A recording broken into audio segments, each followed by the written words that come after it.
أعوذ بالله من الشيطان الرجيم بسم الله الرحمن الرحيم يا أيها الذين آمنوا كتب عليكم الصيام كما كتب على الذين من قبلكم لعلكم تتقون. اس میں صرف حقوق اللہ نہیں ہے، حقوق العباد بھی ہیں. جہاں ایک طرف اللہ تعالیٰ نے اپنی خاطر روزہ رکھنے کا حکم دیا، وہاں دوسری طرف اللہ کی مخلوق، اللہ کے بندوں کے ساتھ ہمدردی اور غمخواری کا سبق بھی دیا اور اس کو بھی عبادت قرار دیا. عام مشاہدے کی بات ہے کہ اس مہینے میں عام دنوں کی نسبت انسان زیادہ کھاتا پیتا ہے، زیادہ بہترین نعمتوں سے فائدہ اٹھاتا ہے، اور پھر یہ بھی سکھایا گیا کہ صرف ان نعمتوں سے خود ہی فائدہ نہیں اٹھانا بلکہ دوسروں کو بھی اس میں شریک کرنا ہے، ان لوگوں کو بھی جو خود اتنی استطاعت نہیں رکھتے. یہ دنیا کا معاملہ نہیں ہے تو اللہ کے خزانوں کا معاملہ ہے جس میں سب کو دے کر بھی کچھ کمی نہیں آتی. تو بہرحال اس شخص کے اجر میں تو کمی نہیں ہوگی جس کا روزہ کھلوایا جائے گا، لیکن روزہ کھلوانے والے کے لیے بے پناہ اجر و ثواب ہے. افطاری کے نام سے یہ خیال ضرور آتا ہے کہ شاید اس سے مراد صرف دعوت افطاری ہے یا افطار پارٹی ہے، اور عموماً ایسی چیزیں ایک عام انسان کے لیے پریشانی کا سبب بھی بنتی ہیں.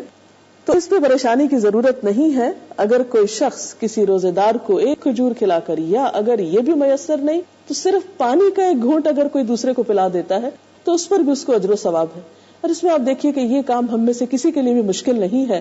مثلا اگر آپ اپنی افطاری کر رہے ہیں تو اس میں ایک گھونٹ اگر آپ کو پینا نصیب ہو رہا ہے تو ایک کسی کو پلا کر آپ بے پناہ اجر پا سکتے ہیں. مثلا آپ دیکھیے کہ اگر آپ کے پاس 2 کھجوریں ہیں تو ایک آپ خود کھا کر ایک دوسرے کو کھلا کر اتنا اجر پا سکتے ہیں، اور اگر مثلا 1 کھجور ہے تو اس میں سے بھی آدھی کر کے اپنے ساتھ دوسرے کو شریک کر سکتے ہیں. اور اگر کچھ بھی نہیں تو پانی تو انشاءاللہ میسر ہوگا ہی، اس کے ذریعے آپ یہ اجر و ثواب کما سکتے ہیں. یعنی اس سے پتہ یہ چلتا ہے کہ اسلام میں اجر و ثواب کا جو دائرہ ہے وہ بہت وسیع ہے، اور اس میں ایک بہت وسعت پائی جاتی ہے، اور بہت سے مواقع ہیں.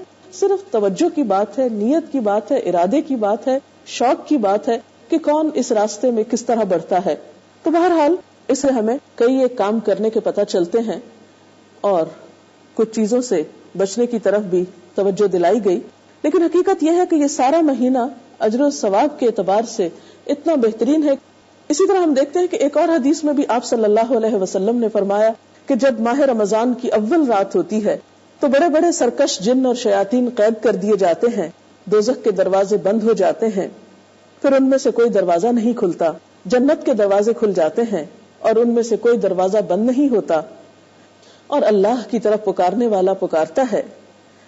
کس طرح پکارتا ہے؟ یا باغ الخیر اقبل، اے بھلائی کے تلاش کرنے والے آگے بڑھ.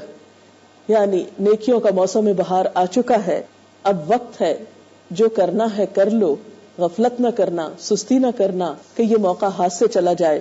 وَيَا بَاغِ الشَّرِّ أَقْصِرْ، اور اے گناہ کرنے والے، اے برائی کے طلبگار، پیچھے ہٹ جا، کمی کر دے.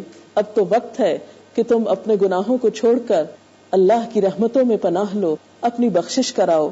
وَلِلَّهِ اُتَقَاءُ مِنَ النَّارِ وَذَلِكَ كُلُّ لَيْلَةٍ، اور اللہ تعالیٰ بہت سے لوگوں کو دوزخ سے آزاد کرتے ہیں، یعنی ہر رات میں، اور یہ معاملہ ہر رات ہوتا ہے. یعنی ان ساری رحمتوں کے باوجود اگر کوئی شخص اس مہینے کی برکت اور رحمت سے فائدہ نہ اٹھا سکے تو پھر وہ خود ہی محروم ہے.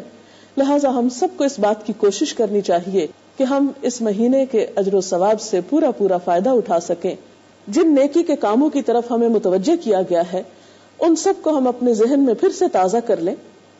مثلاً روزہ رکھنا، رات کی تراویح، دوسروں کا خیال، ہمدردی، صبر سے کام لینا، نیکیوں کی طرف دوڑ کر جانا، اور برائیوں سے بچنے کی کوشش کرنا، اور یہ سارے کام اللہ کی رضا اور خوشنودی کے لیے کرنا. تو اللہ تعالیٰ سے دعا ہے کہ یہ مہینہ ہمارے لیے ایسا مہینہ ثابت ہو کہ جس میں واقعی ہم اللہ تعالیٰ کے محبوب بندوں میں شامل ہوں، وہ ہم سے راضی ہو جائے اور ہم بہترین طریقے سے اس مہینے کو گزار سکیں.